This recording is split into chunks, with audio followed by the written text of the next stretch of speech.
प्रेमिका अपने प्रेमी के सामने सुंदर दिखने के लिए और उसकी पत्नी से ज़्यादा सुंदर लगने के लिए महीने में 20,000 रुपये अपनी खूबसूरती के ऊपर खर्च किया करती थी। और दोस्तों इसी तरह से उसका यह कांड कबाड़ा 9 साल से चल रहा था। और फिर एक दिन वह अपने प्रेमी से ऐसी डिमांड कर बैठती है कि देखो, मैं तुम्हारी पत्नी से बहुत ज़्यादा खूबसूरत हूँ और तुम अब मुझसे शादी कर लो और अपनी पत्नी को जान से मार दो। अब यह बात सुन कर के दोस्तों जो उसका प्रेमी होता है थोड़ा सा तिलमिला जाता है। और अब यहाँ पर क्या होता है, वह कहता भी क्या अपनी प्रेमिका से, उसकी हाँ में हाँ मिला देता है। और फिर क्या होता है दोस्तों, एक दिन वह प्रेमिका खुद ही उसकी लाश एक पुलिया के नीचे कूड़े में पड़ी हुई मिलती है और इंदिरा बस्ती के पास वह पुलिया थी। आखिर क्या तो मामला था, कैसे इनका गठजोड़ हुआ था, मिलन हुआ था, क्या पूरी कहानी थी, यहाँ पर जानेंगे। वीडियो को लास्ट तक जरूर देखिएगा। नमस्कार, मैं हूँ सुदेश कुमार। दोस्तों यह घटना राजस्थान के अलवर ज़िले के ततारपुर के अंदर घटित होती है, जहाँ पर इंदिरा बस्ती के पास एक लाश जो कि कूड़े में पड़ी हुई मिली थी। तो उसके बारे में जब पुलिस को पता चलता है तो पुलिस वहाँ पर पहुँचती है। पहले तो लाश को शिनाख्त करवाना चाहती है, लेकिन वहाँ पर जितने भी लोग खड़े हुए थे वह कोई भी उस लाश को पहचान नहीं पा रहे थे। और फिर यहाँ पर पुलिस को कुछ अंदेशा होता है कि यह लाश बाहर के किसी राज्य की है। उसके बाद जो पुलिस होती है उसका फ़ोटो खींच करके हरियाणा और दिल्ली और राजस्थान, यूपी कई जगहों पर फ़ोटो भेज करके वहाँ के थानों में चेक करवाती है कि भाई आपके वहाँ से कोई गुमशुदगी तो नहीं हुई है किसी लड़की की। अब यहाँ पर क्या होता है दोस्तों, अब दिल्ली के अंदर गांधीनगर पुलिस ने बताया कि 14 मार्च से एक लड़की लापता है और उसका नाम होता है यहाँ पर प्रियंका बहल। अब तो यहाँ पर लड़की लापता थी, उसके माँ बाप ने एफआईआर दर्ज करवाई थी। तो उसके माँ बाप को फ़ोटो वगैरह दिखा करके लाश को दिखाया जाता है तो वह अपनी बेटी की शिनाख्त कर लेते हैं और ज़ोर ज़ोर से रोने लगते हैं।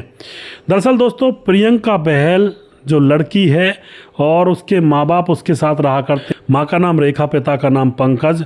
और जो प्रियंका होती है पढ़ी लिखी है और माँ बाप से जब पुलिस पूछती है कि आपकी बेटी किस तरह से गायब हुई, क्या मामला है, थोड़ा हमें जानकारी दें, तो प्रियंका के जो माँ बाप होते हैं वह बताते हैं कि साहब यहाँ से तो बैंक जाने के लिए निकली थी और 14 मार्च को बैंक जाने के लिए यहाँ से निकली थी कि मैं शाम को 4 बजे तक आ जाऊँगी। लेकिन जैसे ही 4 बजते हैं तो मैंने अपनी बेटी पर फ़ोन किया कि तू कहाँ है, अभी तक नहीं आई। तो बेटी का फ़ोन स्विच ऑफ था। और फिर मैं अपने पति के पास फ़ोन करती हूँ जिनका नाम है पंकज, उनको बताती हूँ कि बेटी गई थी 4 बजे की कहकर अभी तक नहीं आई है।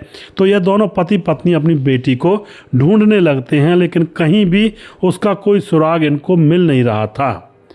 अब यहाँ पर क्या होता है दोस्तों, यह अपनी बेटी की जानकारी लेने के लिए कपिल गुप्ता को फ़ोन करते हैं और कपिल गुप्ता बोलता है कि मैं राजस्थान आया हुआ हूँ, जल्दी ही वापस आ जाऊँगा। और उसके बाद इन्होंने एफआईआर दर्ज कर दी होती है।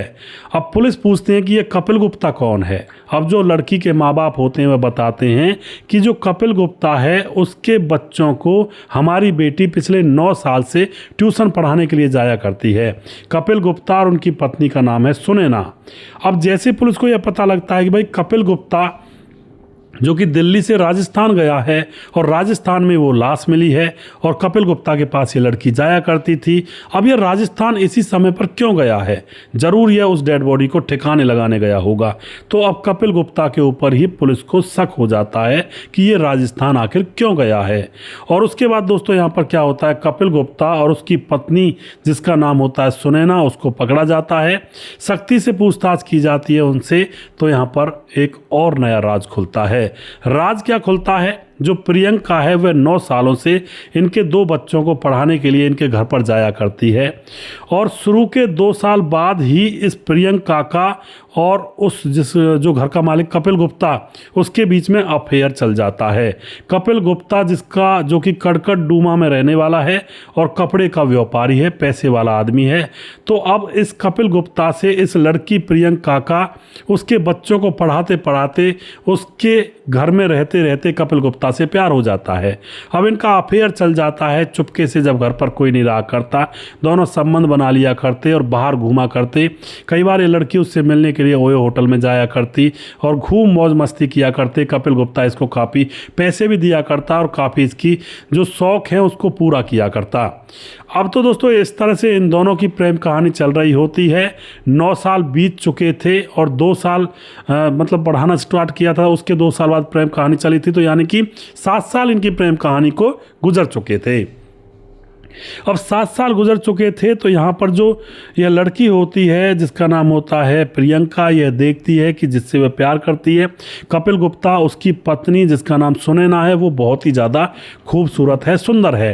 तो अपने मन में विचार बनाती है कि मैं अगर इसकी पत्नी से ज़्यादा सुंदर बनकर दिखाऊंगी तो ये मेरे ऊपर मरता मिटता रहेगा, और अगर मैं सुंदर नहीं रहूँगी तो यह अपनी पत्नी से ज़्यादा प्यार करेगा। तो इसी चक्कर में वह हर महीने अपनी सुंदरता के लिए 20,000 रुपये खर्च किया करती थी, और वो 20,000 रुपये वो कपिल गुप्ता ही दिया करता था, क्योंकि और तो इसकी कहीं नौकरी नहीं थी और बच्चों को पढ़ाने से इतने पैसे तो आते नहीं हैं, बाकी घर का खर्चा भी होता है, अपना खर्चा भी और होता है। तो इस तरह से हर महीने 20,000 रुपये अपनी खूबसूरती पर खर्च किया करती थी, और उसके मन में यही था कि मैं अब कपिल गुप्ता की पत्नी बनकर रहूँगी। क्योंकि कपिल गुप्ता जो कि कपड़ों का बड़ा व्यापारी था, पैसे से भरपूर, कोई परेशानी नहीं थी। और दोस्तों अब यहाँ पर एक बात और है, जो इस लड़की की माँ होती है वह बताती है पुलिस को, जब उसकी माँ से पूछताछ की जाती है, वह बताती है कि वह दोनों मेरी बेटी प्रियंका बहल को बेटी कहा करते थे, और हमारी बेटी प्रियंका बहल उनके दोनों बच्चों को के साथ भैया दूज का त्यौहार भी मनाया करती थी। इस तरह से इनका रिश्ता था समाज की नज़रों में, लेकिन अंदर ही अंदर पोप लीला चल रही थी, पोप लीला इनके बीच में। अब यहाँ पर क्या होता है, जैसे मेकअप वगैरह किया करती, तो अब काफ़ी दिन हो चुके थे, 7 साल प्यार को बीत चुके थे, तो अब यह अब उस कपिल गुप्ता से कहती है कि मैं तुमसे शादी करना चाहती हूँ। कपिल गुप्ता कहता है कि मैं तुमसे शादी कैसे कर सकता हूँ, मेरे तो बच्चे भी अब बड़े होने लगे हैं और मेरी पत्नी बहुत खूबसूरत सुंदर है, और तुम्हारे साथ शादी कैसे कर सकता हूँ। तो यह अपने प्रेमी कपिल गुप्ता से कहती है कि तुम अपनी पत्नी को मौत के घाट उतार दो और उसके बाद मैं तुम्हारे साथ जीवन भर रहूंगी।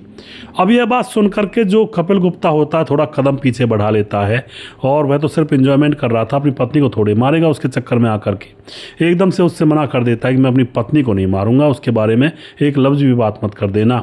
इस बात को सुनने के बाद जो ये लड़की होती है प्रियंका बहल, यह आपे से बाहर हो जाती है और ज़ोर ज़ोर से चिल्लाने लगती है कि 7 साल से मेरे साथ क्या झकमारी कर रहे थे, मुझसे शादी नहीं करनी थी तो तुमने मेरे साथ संबंध क्यों बनाए, और तुम्हें अपनी पत्नी को नहीं मारना तो मुझे 50 लाख रुपए चाहिए, मैं अपना कहीं सेटल हो जाऊंगी और तुमसे दूर चली जाऊंगी।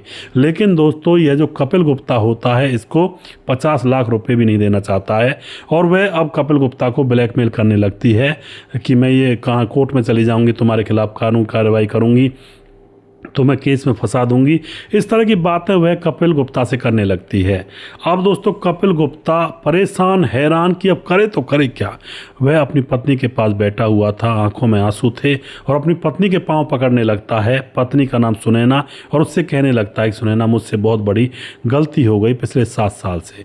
सुनैना बोलती है क्या हुआ, तो वह अपनी सारी जो करतूत थी उसको पत्नी को बता देता है। पहले तो पत्नी गुस्से में आ जाती है, लेकिन जब पति की ईमानदारी देखती है तो वह एकदम से पति के साथ मिल जाती है। पति की ईमानदारी क्या, जब फट रही थी तो पत्नी के पास चला गया, वरना तो मज़े मज़े थे ही। अब उसकी पत्नी उसके साथ मिल जाती है, कहती है कि हम इस केस को जल्दी सुलझा लेंगे, चिंता मत करो। और फिर वे प्लानिंग करते हैं कि यह मुझे मारने के लिए कह रही है ना तुमसे, जो पत्नी होती है वह कहती है कपिल गुप्ता से, सुनैना वह कहती है कि मुझे मारने के लिए बोल रही थी ना ये लड़की, ऐसा करते हैं इसी को मार डालते हैं, इसको ही रास्ते से हटा देते हैं। और फिर ये प्लानिंग करते हैं, और इनके 2 घर के नौकर थे, एक किशोर एक सचिन, इन दोनों को मिलाया जाता है अपने साथ पैसों का लालच दे करके। और फिर पूरी प्लानिंग के तहत 14 मार्च 2022 को जो ये कपिल गुप्ता होता है अपनी प्रेमिका प्रियंका बहल के पास फ़ोन करता है कि आ जाओ, तुम्हें 50 लाख रुपए चाहिए ना, आ जाओ मैं निकाल कर दे देता हूँ। और वो पैसों के लालच में आकर के इसकी बुलाई गई जगह पर पहुँच जाती है। वह लोग इसको कार में बिठाते हैं, और कार में 2 नौकर भी बैठे हुए थे पीछे। उन नौकरों को काफ़ी शराब पिलाई थी जिससे कि यह कत्ल करने में डरे ना, और उसके बाद सुनसान जगह पर जा कर के नौकरों ने और इस कपिल गुप्ता ने उस लड़की की गला दो घोट करके हत्या कर दी होती है। और जब वह तड़प रही थी तो कपिल गुप्ता ने गाने चला दिए थे, और वो भी धार्मिक गाना चलाया था अपनी कार के अंदर, जिससे किसी को शक ना हो और इसकी आवाज़ बाहर ना जा सके। इसकी हत्या करने के बाद अब इसको फिर सबको ठिकाने लगाने के लिए राजस्थान के ततारपुर पहुंच जाते हैं, क्योंकि कपिल गुप्ता ततारपुर या राजस्थान जाया करता था ज़्यादातर, और अब वहां पर ये पहुंच जाते हैं और इंदिरा बस्ती के पास पुलिया के नीचे इसकी लाश को फेंक दिया जाता है, यानी कि घर से 150 किलोमीटर दूर। कि भाई अब देखते हैं कौन कैसे पता लगाएगा। अब जो प्रियंका के माँ बाप होते हैं उन्होंने बताया कि प्रियंका को ये लोग बेटी कहते थे और प्रियंका को अपना घर का सदस्य मानते थे, और इन लोगों ने मेरी बेटी की हत्या कर दी, इनको फांसी की सज़ा होनी चाहिए, इस तरह से गिड़गिड़ा रहे होते हैं प्रियंका बहल के माँ बाप। तो अब यहाँ पर कई सवाल उठते हैं दोस्तों। ठीक है, उस लड़की की हत्या कर दी और बहुत गलत किया कपिल गुप्ता और उसकी जो पत्नी थी सुनैना ने, लेकिन कहीं ना कहीं थोड़ा सा विचार ये भी बनता है कि अगर सच में ही प्रियंका बहल उससे 50 लाख रुपए मांग करके उसको ब्लैकमेल कर रही थी, तो क्या उसकी बात भी सही थी? बिल्कुल सही नहीं थी। ये दोनों तरफ से ही गलत थे। सबसे पहले तो 7-7 साल तक रिलेशनशिप में रहे, जो कि पिता के समान था वह आदमी, और वह औरत माँ के समान थी, और उसके साथ ही ऐसा कुकृत्य कर रही थी, और ऊपर से फिर उससे शादी करना चाहती थी, और ऊपर से डिमांड ये थी कि अपनी पत्नी को मौत के घाट उतार दो। लेकिन जो पत्नी को मौत के घाट उतारवाने की ये जो कह रही थी, उल्टा इसी की मौत हो जाती है और दुनिया को छोड़कर चली जाती है। बहुत सारे फॉल्ट हैं इस कहानी के अंदर। अगर ये लड़की सही होती, सीधी होती, तो इसकी मौत नहीं होती। ऊपर से ये कपिल गुप्ता भी अय्याश टाइप का आदमी था, पैसे की भरपूरता थी, उसने भी इसके साथ मौज मस्ती ली और उसने इसको कृत्य में अपनी पत्नी को भी मिला लिया, जिसका कोई दोष नहीं था। तो दोस्तों, आप जो भी कुछ कहना चाहते हैं अपनी राय कमेंट बॉक्स में लिख सकते हैं, लोगों के साथ कह सकते हैं।